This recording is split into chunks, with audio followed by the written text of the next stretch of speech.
د کمیونیزم چې کومه ستوري وه هغه د ډنډې د وجې بدنامه نه شوه. هغه کوم چې کوم نظریاتي کمیونیست هغه پرې نه ښودی شو. هغه صحیح جمهوریت رانغی زموږ په پاکستان کې د هغې بیکګراونډ چې موږ وایو هغه جمهوري هغې کې منټلټي خو جمهوري نه وه که یعنې د هغه وخت د ضرورت مطابق یې ځان هغسې ښه و خو چې کله لیډر شو ټوله دنیا ومانو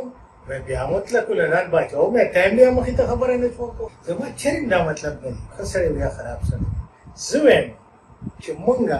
خپل سوچ تر څو چې مونږ خپل سوچ نه دی شروع کړی ما ته کاکا داسې ویلي دي ما ته لالا داسې وي فلاني لیډر داسې وي نو ته خپل سوچ وکړه ټیک څه دي کومو قومونو چې دغه کړي 2019 کې د برګزټ هغه ایشو ډېر هارډ وه یاره په ډیپارټمنټ بازار کې چېرته ما انګریزان په دې باس نه دي لیدلي چې څوک وایي چې برګزټ ښه دی او یا خراب خو چې د ووټ وخت راغی نو د خپل یونانیمس او یونیفارم ډیسیژن یې ورکړ چې وي آر آوټ آف یوروپ او برګزټ یې اپروو زمونږ په وطن کې طلاقونه قسمونه دا یو بل ته خورو چې ووټ به تاله درکوو او جیل ته لړ چې ووټ بل چاله ورکړو هغې نه قسم کړي نه طلاق کړي خو خپل سوچ کوي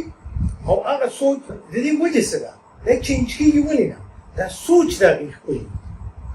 که زما د وجې ستا د وجې هغې خپل سوچ جوړ کړی دی که نه نو دا به بیا هر وخت بدلېده خو د هغې سوچ نه بدلېږي هغې خپل مازغه استعمالي او زمونږ د مازغو استعمال نشته مونږ وایو فلاني کاکا ویلي دي زمونږ د خپلې معاشرې نره او ډله هم په دې باندې ټاکو چې دا چا وي چې دی ډله دی او چا ویلي دي چې دی نر دی نو که سړی زمونږ خوښ نو د هغه پیرامیټرز موږ خپل کړي زموږ قوم کې د خپل سوچ اتوان نه دی ټولی شوی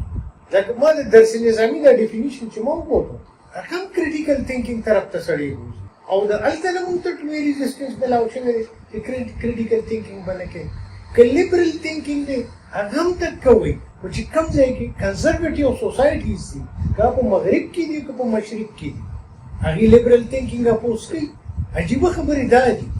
چې لکه هغه پرنسپلز چې دي نو ایز پرنسپلز نه دي اډاپټ شوي نه دي اغوست په عمل کې او په تیورۍ کې ډېر لوی فرق راوستی شوی او دغې مونږ کمزوري کړي او لیډر چې دی هغه هم په دې ناکامه دی چې د هغه په دې کوم باور نشته لکه د مثال په توګه زه لیډر شوم او تاسو ما سره کلک نه ودرېږئ زه خو د هېڅ هم نه یم ګوره جمهوریت چې دی جمهوریت طاقت په دې دی چې که چېرې په سړیتوب باندې جمهوري توګه باندې یو ګټور له څوک حق نه ورکوي نو دی به په اکثریت کې او په زور به یې اخیستی شي دا فیصله نیچرل ده دی په اکثریت کې دی په زور به یې اخیستی شي نو ځکه دا نیچرل فیصله ده او د جمهوریت قدر په معاشرو کې شته اوس تاسو وګورئ چې په مغربي معاشرو کې خو هغې د جمهوریت څه داسې خیال ساتي اگر چې هغې کې ډېر هغه سنګولریټیز پکې راځي وایلیشنز پکې راځي په اکثریت کیسز کې د جمهوریت ریسپیکټ کېږي خو زموږ په وطنونو کې خو هغه نشته نه عوام بیا داسې ودرېږي ووټ هم ورکړي هغه لیډر سره خو ودرېږي نه که نه دی خو ما ووټ ورکړو لیډر سره بیا هم ودرېدل پکار دي که ته غواړې چې واقعي دا لیډر ټیک دی او ده سره ودرېده پکار دي هغه ودرېدل نشته نو چې څومره لیډر بېکاره شوی دی دومره عوام هم بېکاره شي خدای خدمتګار چې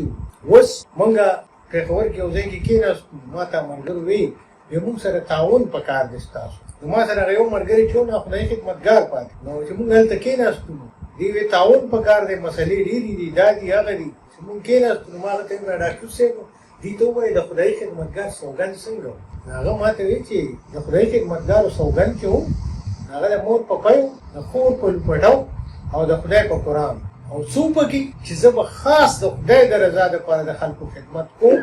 او دا خدمت به زه د خپل ذاتي غرض یا بل څه به پکې زه نه حایل نو ما ورته ویم زه سره نن نه ملګری تاسو ټول ما سره دغه قسم د یو سګرټ ولګو اخوا روان شو بل څه ګپ شروع خبره نه ده قوم جوړول منظور وختي چې مونږ خبرې کولې دې د باچا خان بابا خبره وه باچا خان بابا چې کوم قوم جوړ کړی مونږ هغسې قوم هم بیا جوړ چې په چا په خبره خو څوک باور وکړي که د باوري خبرې لیډر هم زموږ نشي که مونږ ته اوس یو لیډر ووایي چې دا توربیله ډیم را ماتېږي او تاسو به چېرته ځئ ما پسې راځئ نیم به ورپسې لړ شو نیم به لاړ ځکه په لیډر هم باور که لیډر ته ته ووایي چې دا ټول قوم را سره دی نو لیډر په مونږ هم باور نه کوي هغه ته قوم هم ماني نو مونږ ډېر کمزوري شوي زمونږ کمیونټي چې ده زمونږ سوسایټي چې ده په برطانیه کې په امریکا کې دوکاندار هانس په دې وجه نه دی چې ګنیا د قانون نه هېري هغه سیول سوسایټي نه هېري